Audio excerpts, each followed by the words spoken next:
Y lamentablemente a las 11 de la mañana, 7 minutos, nos tenemos que ir nuevamente a la ciudad de Cali, Hugo Mario, porque tenemos noticias sobre un nuevo atentado en la zona rural de Jamundí, en el Valle del Cauca. ¿Cuántos muertos deja este nuevo atentado y es el número qué? Porque ya vamos perdiendo la cuenta en la mañana de hoy de lo que está pasando en la capital vallecaucana. Sí, Camila, las autoridades confirman un nuevo atentado terrorista en el corregimiento de Guachinte, que está ubicado en la vía que conduce de Jamundí al departamento del Cauca, la vía Jamundí-Robles. Explotó hace unos instantes un artefacto muy cerca de un puesto de control militar allí en este corregimiento en Guachinte, dejando como consecuencia, como saldo, la muerte de 4 personas. En principio se nos dice por parte de las autoridades son todos civiles, son habitantes de esta región del sur del departamento del Valle del Cauca, personas que viven en Guachinte y sus alrededores. La explosión fue muy fuerte, causó destrucción en algunas viviendas del pequeño poblado. A esta hora llegan al lugar ambulancias. Hay varias personas heridas que están siendo trasladadas al Hospital Piloto de Jamundí. Es el más grave de los ataques terroristas esta mañana por la cantidad de víctimas. 4 en total, Camila, 4 muertos, un número de heridos aún no establecido allí en Guachinte, que es un corregimiento ubicado en la zona rural de Jamundí, al sur del departamento del Valle, en la vía que conduce a Robles. Es la noticia de última hora que están confirmando las autoridades, Camila. Hugo Mario, ¿es el atentado terrorista número qué de la mañana de hoy en el sur del país? Contando los de Cali, los de municipios del Valle y del Cauca, Camila, serían 18 los atentados terroristas esta mañana de martes en esta zona de Colombia. ¿Y cuántas víctimas mortales contamos ya hoy en esta mañana trágica que está viviendo el Valle del Cauca y el Cauca? Tenemos estas 4 víctimas en Guachinte, en este corregimiento de Jamundí. Tenemos la víctima, el cuidador de vehículos en el sector de Meléndez, sur de Cali, una persona que murió en el atentado del barrio Los Mangos al oriente de Cali, que se investiga si sería el hombre que intentaba activar una carga explosiva, y 2 policías, uno en Caloto, Cauca, y otro en el municipio de Villarrica, en el peaje ubicado sobre la carretera panamericana. Hugo Mario, usted lleva muchos años cubriendo el conflicto armado en Colombia y lleva muchos años haciéndolo desde el suroccidente del país. ¿Qué es lo que pasa con esa región que ha sido víctima constantemente de este tipo de ataques? De que cuando vemos una reacción de, por ejemplo, las disidencias de las FARC, en este caso a la cabeza de Iván Mordisco, o cuando teníamos a la guerrilla de las FARC existiendo antes del proceso de paz, esta era una de las zonas más afectadas y más dolidas por el conflicto en Colombia. ¿Qué es lo que pasa en ese territorio que ahí es particularmente donde siempre se presentan este tipo de ataques? Pues, Camila, que son muchos los municipios del Valle y del Cauca que hoy están bajo el control de los grupos armados ilegales. El más poderoso de todos, seguramente por su fuerza bélica, el grupo disidente de las FARC, que lidera alias Iván Mordisco. Y además estamos en una zona en donde hay cantidad de sembrados de coca, Camila, y además hay minería ilegal también en el litoral pacífico. Es que los grupos armados acá cada vez están más fortalecidos y cada vez son más violentos, y por eso esta vez, tal vez como una forma de presionar al gobierno de Gustavo Petro, han ordenado esta escalada terrorista, Camila, en 18 poblaciones de esta zona del país. Es una situación que no vivíamos hace muchos años, una situación de esta magnitud no se registraba en el suroccidente colombiano hace muchos años, Camila, pero es lamentable lo que está pasando. Es lo que yo le digo, es una evidencia de que estos grupos son poderosos, son violentos y tienen gran capacidad y control territorial en buena parte del Valle y del departamento del Cauca. Esto en un año preelectoral, estamos a un año de las elecciones del 2026 y hay un informe de violencia electoral, Jennifer, que sacó la Fundación Pares, que es realmente alarmante porque muestra datos de cómo entre el 8 de marzo y el 8 de junio de este año se registraron 57 víctimas en 43 hechos de violencia político-electoral, incluyendo 4 homicidios y un preocupante escalamiento con el atentado contra el precandidato presidencial Miguel Uribe Turbay. ¿Qué dice y qué detalles tiene usted de ese informe que nos muestra la situación de violencia que estamos viviendo a un año de las elecciones presidenciales y de Congreso?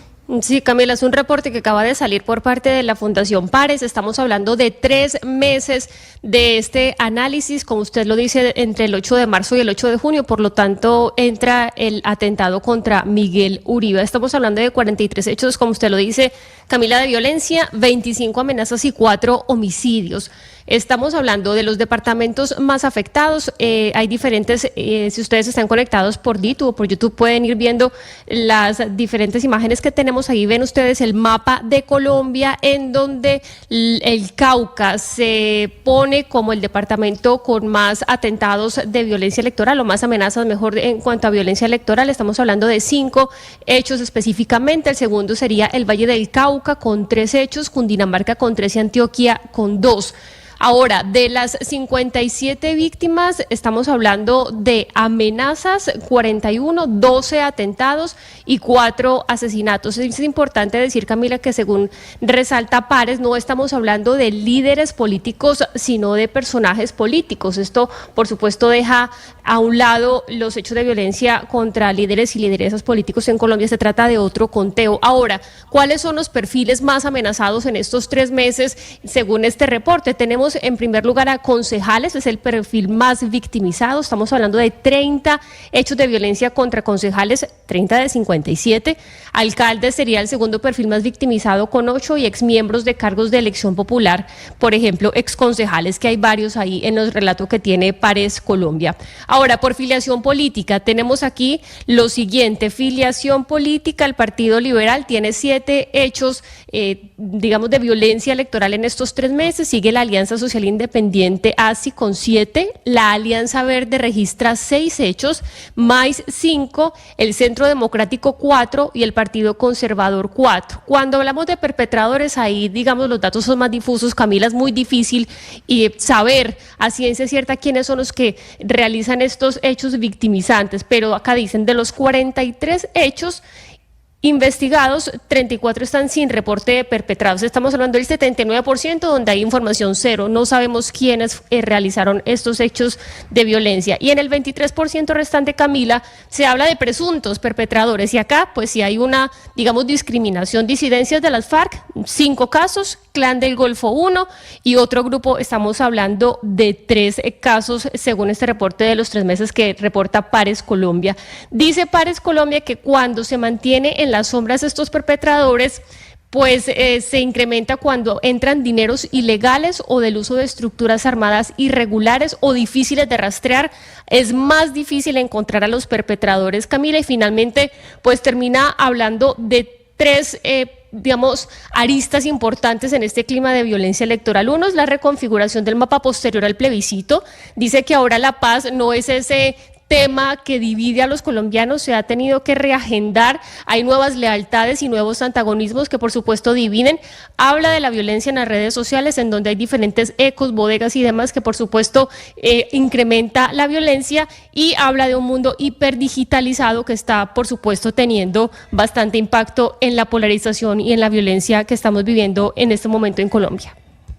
Porque es que son 18 atentados, recordemos lo que nos dijo Hugo Mario en el Valle del Cauca, 18 atentados solamente en 24 horas, y yo estoy seguro, Camila, sin hablar en nombre de nadie, porque me represento a mí mismo y a nadie más, que la gente del Valle del Cauca y la gente de Cali, lo que quiere en este momento sería un consejo de seguridad extraordinario en el Valle del Cauca, para que sea quien sea, no postre a las instituciones, y no quieren a un presidente / candidato o / impulsor político que vaya a una marcha mañana. Yo creo que Hugo Mario, y seguramente mucha gente, usted y mucha gente pensará lo mismo, dice: yo quiero que el gobierno me proteja con un consejo de seguridad, me diga qué está pasando, y no marchas, política y todo lo que implica estas cosas, de verdad. Sí, lo dijo Lucas, la gobernadora del Valle desde la semana pasada, lo han dicho académicos, lo han dicho dirigentes políticos, dirigentes gremiales.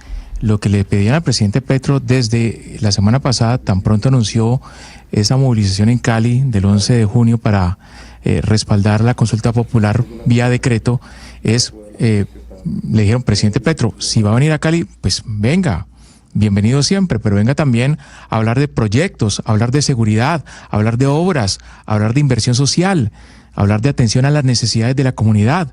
Pero es que se ha vuelto costumbre que siempre que viene el presidente Petro acá es para agitar las masas, para hacer actos públicos respaldando políticas suyas y de su gobierno. Es decir, o sea, la gente espera un poco más del presidente como jefe de Estado y como líder del país. Y bueno, lo que está pasando hoy, Sebastián, tiene usted toda la razón, amerita un desplazamiento del presidente, de sus ministros, de la cúpula militar, para que atiendan la situación de emergencia que se está viviendo por esta escalada terrorista. Estamos hablando ya de civiles muertos, de policías asesinados, de una amenaza de bomba cerca de colegios, de iglesias. Esta mañana, Camila y compañeros, fue cerrada la vía que conduce de Cali al aeropuerto Bonilla Aragón porque ven cilindros con emblemas de las disidencias de las FARC. Afortunadamente no contenían explosivos, pero imagínense usted, ya estamos hablando de hechos que se registran en la zona urbana y en las goteras de la capital del Valle del Cauca, que es la tercera ciudad más importante del país. Así que la situación amerita otra mirada y otra atención por parte del gobierno y del propio presidente Petro. Le leo, Camila, a propósito de eso, un trino de la vicepresidenta Francia Márquez, que es de esta región, es nacida en el municipio de Suárez, en el norte del Cauca, un municipio también golpeado por la violencia. Dice Francia Márquez: rechazo de manera categórica la ola de violencia que se ha generado en Cali y el norte del Cauca en este momento. No es posible que se siembre miedo al pueblo para luego ofrecer seguridad. Hago un llamado al país para que nos unamos en rechazo a la violencia. Es necesario que como gobierno nacional redoblemos esfuerzos para restablecer el orden público y garantizar la seguridad y la tranquilidad del pueblo colombiano. Reitero la necesidad de fortalecer la inteligencia y anticiparnos a estos hechos que generan terror y miedo en la población civil. Juntos podemos vencer la violencia, juntos podemos construir la paz. Toda mi solidaridad con las víctimas en Cali, en el norte del Cauca y en el país, es lo que dice la vicepresidenta de la República, Francia Márquez. Y precisamente dentro de esa escalada terrorista y de atentados contra políticos que están buscando electoralmente un resultado en el 2026, el más lamentable que hemos visto hasta ahora fue el del sábado contra Miguel Uribe Turbay, senador de la República y precandidato presidencial.